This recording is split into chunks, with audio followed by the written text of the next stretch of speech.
दिनांक 24/9/2024 रोजी राष्ट्रीय मराठा महासंघाच्या वतीनं मराठा समाजाला ओबीसी मध्ये 50% प्रवर्गातून आरक्षण मिळावे, तसेच सगळे सोयरे अधिसूचनेची अंमलबजावणी करावी व मराठा समाजाच्या इतर प्रमुख मागण्यांसाठी मराठा योद्धा श्री मनोज जरांगे पाटील हे अंतरवाली सराटी इथं दिनांक 17/9/2024 रोजीपासून आमरण उपोषणाला बसले।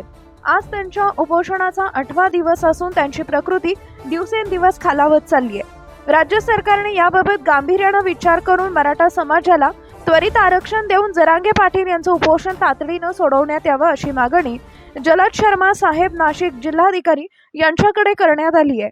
यावेळी सचिन भाऊ राऊत जिल्हा प्रमुख, राहुल थोरात, योगेश कोकाटे, नामदेव वारोंगसे, रवी थोरात, भैया तळेकर, दत्तू बाडे, बालकिसन पाटील, शरद राजभोज आदी उपस्थित होते।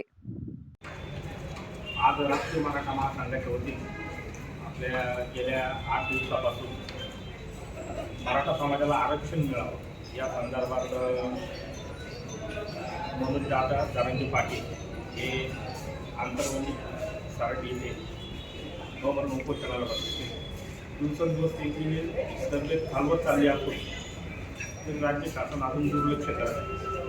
तरी राष्ट्रीय मराठा महासंघाच्या वतीने आज जिल्हाधिकारी साहेब यांच्या मार्फत मुख्यमंत्र्यांना आज निवेदन देऊ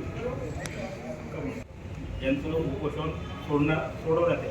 अन्यथा राष्ट्रीय मराठा महासंघ तसेच सकल मराठा समाजाच्या वतीने महाराष्ट्रामध्ये तीव्र स्वरूपाचं आंदोलन छेडण्यात